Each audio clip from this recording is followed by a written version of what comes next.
Welcome to Plot Twist Radio, the show where creativity, storytelling, and the unpredictable path of the creative life all collide. I'm your host, Erin Egnatz.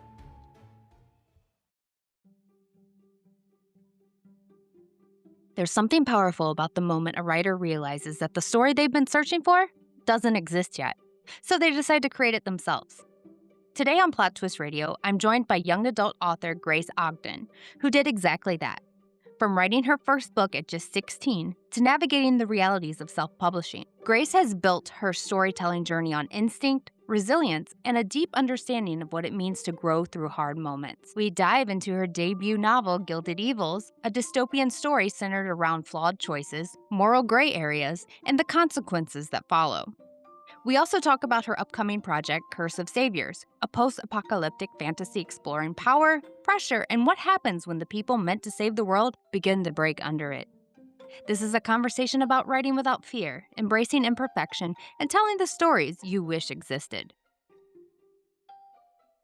Hello, Grace. Before we get started, can you tell everyone a little bit about yourself? Yeah, hi. I'm very glad to be here. I'm Grace. I live in Madison, Wisconsin, and I work as a copywriter, and then I also write books for young adults on my evenings and weekends. Very cool. Madison is one of my favorite towns. I used to go there a lot, especially in my younger days. Yeah, I really like it. So, before we dive into the books themselves, can you tell us a little bit about your journey as a writer and what first drew you to storytelling? I started my first book when I was 16, and I remember the realization to trigger that was that I wasn't seeing a story that I necessarily wanted to read. I had this thing in mind, and then I was like, what if I just wrote it? And that was like this mind explosion moment, and that's really what triggered it. I'd grown up writing stories, little short stories with my siblings, so it felt just kind of like a natural progression of that into a true real book, which my first one was not really that anyway, but it was good practice. So I ended up just kind of perfecting that story over a few years and ended up with the version that I have now. It's a whole new story, but that is what I did try to query it. I had the goal of traditional publication, and I have since self-published that story. But so yeah, my journey started small, and then it kind of just built on itself over time. I never really planned to self-publish or even do any other type of publication. It was just, what if I wrote a book? And then I did. As I did that, I was like, oh, I really like this. It's just kind of become a part of who I am. I've been writing something always for, yeah, like 8 years now. Yeah, that's how I felt too. When I first started, I was obsessed with all kinds of fantasy and whatnot, but I never found the story that I wanted to read. So I created it. And like you, I went through the query process and it's a nightmare. It's an Mhm. awful process. Yeah. Self-publishing a lot of times will get a bad rep, but some of my favorite authors are self-published and they do fantastic. There's nothing Mhm. wrong with it. I mean, in today's world, thank God for the option of self-publishing because you can get Yeah. your stories out there. What are your favorite genres? Young adult is generally stayed my favorite. I've read it as a more young adult, and then now that I'm older, I'm still drawn to it. I think it's very, creative compared to the adult genre. I think that's kind of the point, but I really like that about it, and there's feels like much less rules, which is fun being the writer of them. Uh, and I gravitate towards dystopian, so that's typically what I end up writing. I didn't really have a plan when I started the book that I published. It was just the story, and I figured out the genre later. But as I keep writing, I always end up back in dystopian. And that is very popular right now, Yeah. especially with the world being crazy. But Mhm. for listeners who haven't discovered it yet, your first book, Gilded Evils, what kind of world are readers stepping into? Yeah, it's a world that I didn't want it to feel much different than our current world. There aren't powers or creatures. I wouldn't. It is a fantasy world, but it's not fantasy in the sense of fantasy. So it's similar world to ours. There's conflict between countries, and that's kind of the driving uh premise for the story. Like there's, yeah, a conflict that main character's not really involved in, but it kind of sets things into motion. And so basically the gist of the story is that there's a girl who I really wanted a character that makes like a really, really bad mistakes and has kind of like morally ambiguous reasons for doing it. And like the consequences of them are really, really bad. Like could end her world. She tries to save her country, save the family that she has left, and basically just goes about it all wrong. And so the story is her kind of figuring out how to fix things and then also realizing a lot about like herself and love. And there's a dynamic with her dad that was fun to write. It's not super healthy, but it it ends up okay, decently okay. But yeah, so there's the gist of it is like this girl who's kind of all like tough and more strong, does all this stuff wrong, and finds out that that's not like the worst thing she could ever do, basically. Yeah. I like that because, when we get the characters that, they never have any flaws, nothing ever goes wrong, it doesn't seem real, even though, most of it is fantasy to begin with. But when you have flaws in a character or, challenges, it makes it more relatable for the audience. Yeah. And I wanted it to be like the other characters that she's interacting with and who are her support characters, like point those things out and are like personally affected by the things that she does wrong. So, because that can be something I see in books too, where it's kind of supported, Mm. maybe even inadvertently by other characters. But especially the girl's like best friend that I gave her, she's kind of the moral compass. And so I liked giving my main girl a lot of pushback. Sure. So dystopian fiction requires a lot of world building. What was the most challenging part for creating the world? I was just on my Goodreads page and going through reviews that I hadn't seen yet. And that's something I got feedback on was that my world building was not amazing. So I think that that's definitely an area I struggle with.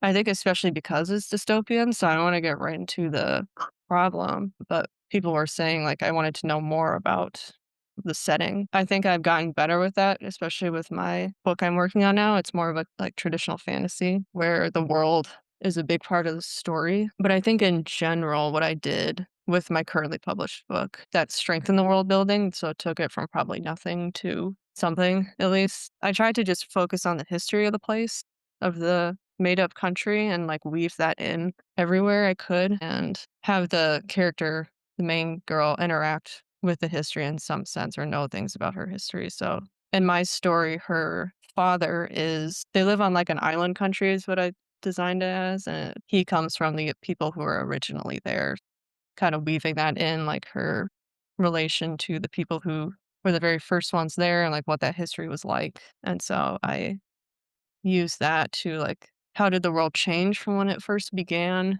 and like what's different about it now? Even things like currency, travel, I think those can help a lot with making a world unique and hopefully more memorable and give things like characters can interact with more easily.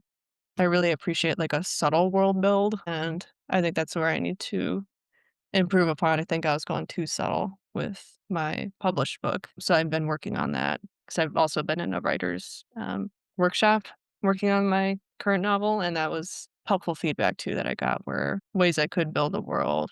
So I think overall, I didn't do an amazing job with that with my published book, and I'm realizing the importance of it and that readers do actually care. I wasn't quite sure about that initially. I was like, "I just gotta write into the conflict." Yeah, based on feedback. It's encouraging to me that, like, I can dip a little more into the world and that that's more needed than I originally thought. And Goodreads, the reviews on there could be brutal at times. Yeah. That's not my favorite as an Yeah, I author. haven't read it at all until just now. Yeah, I try and avoid that Yeah. site. I just, I leave that over there and Yep. pretend it doesn't exist. So, do you tend to start with, characters first or the world when you're creating a new story? I would say characters, that's in my mind what I build out first, and in Gilded Evils, like, it opens right into something the character is, like, doing. So I would say it focuses mostly on her, and then you kind of find out about the world as it progresses. It's a little different now for my current unpublished novel because it's so the world is a big part of the story. So I think I had more of a focus on specifically moving my characters around in the world within the first few pages so that readers could see like there's two different worlds in my book right now. So to show that, yeah, I would say it kind of varies, I guess, based on the that I'm telling, but with what I know now, I would definitely try to make it equal, at least in the beginning, because I'm finding that readers do want that a little more on the world building side, at least for my novels. So, what does your writing process usually look like? Are you someone who outlines heavily, or are you kind of like me and just sit down and start writing? We see where it ends up. I always start with some outline, and usually what I do is I write the outline on paper specifically, and then it eventually makes its way over into like a note on my phone. But so I have like a very loose outline, I would say. And then I kind of give up on it pretty quickly or it just stops making sense because yeah, as I start writing, the whole story changes. So I have, like, an attempt at an outline. I don't normally stick to it, but I have these kind of working, very loose outlines, just typing in my notes app, like, "Do this," and "Go back and do this," or, "Yeah, at the end, this should happen." So it's kind of very discombobulated. Gotcha. So, your work in progress novel, it's called Curse of Saviors, correct? Mhm. It is a young adult post apocalyptic fantasy. So, that is interesting. So, tell us a little bit about that.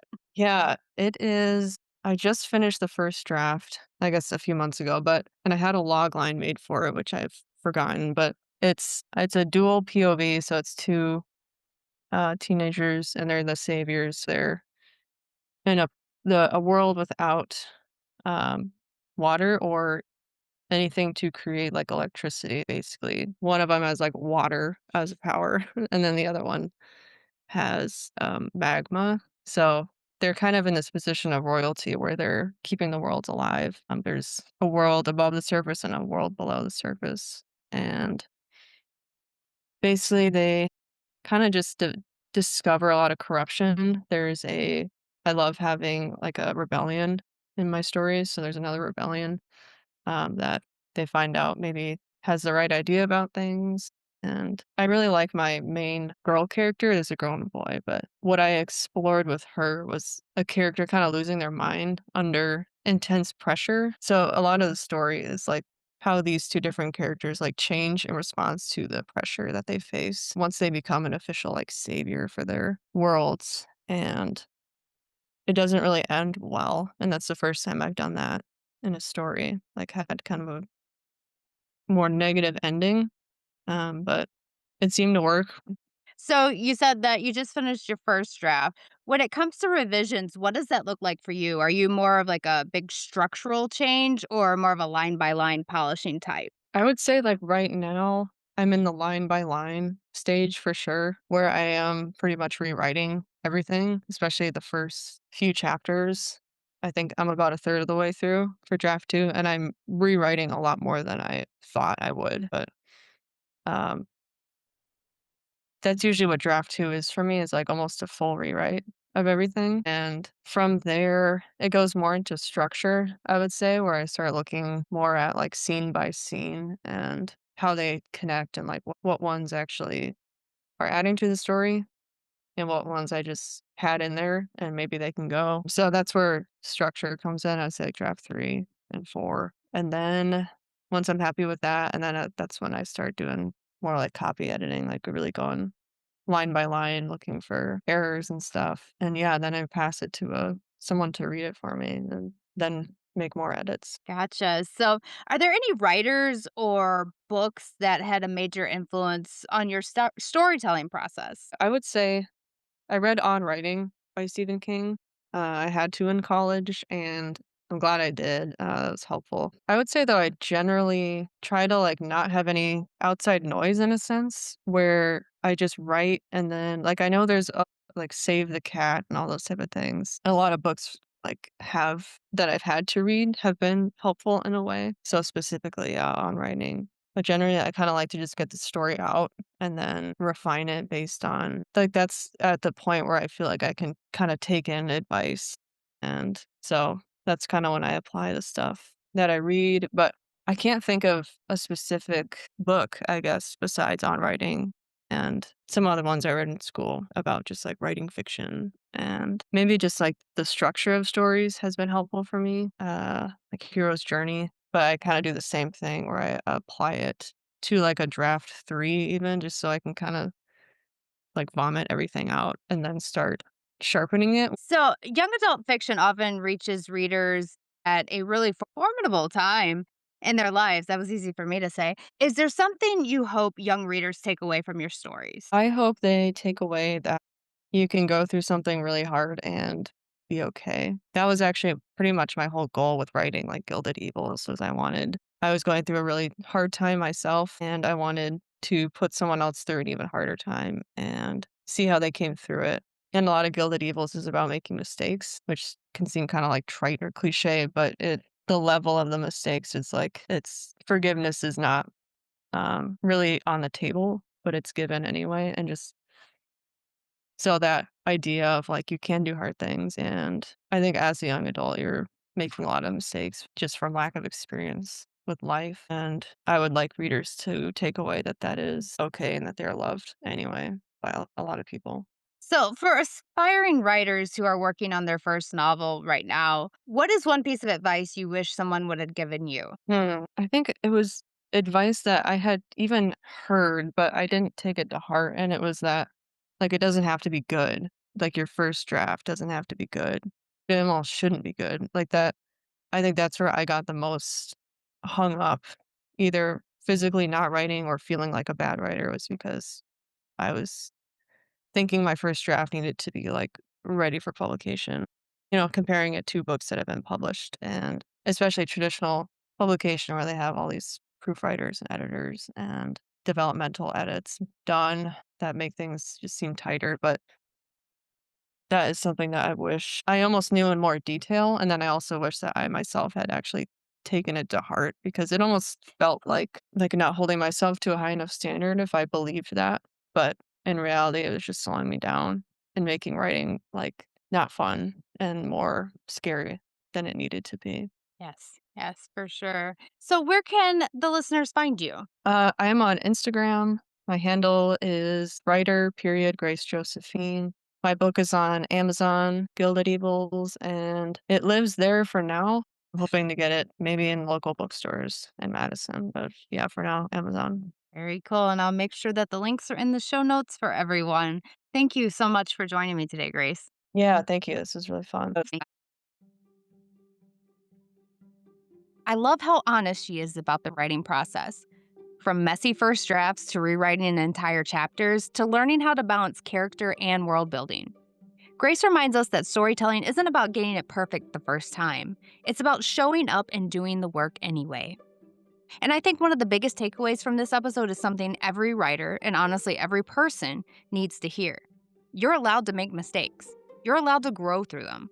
And sometimes the most powerful stories come from those imperfect, complicated moments. If you want to check out Grace's book, Gilded Evils, I'll have all the links waiting for you in the show notes. And as always, if you enjoyed this episode, make sure to follow, rate, and share Plot Twist Radio because you never know which story might change the way you see your own. Until next time, keep chasing the story.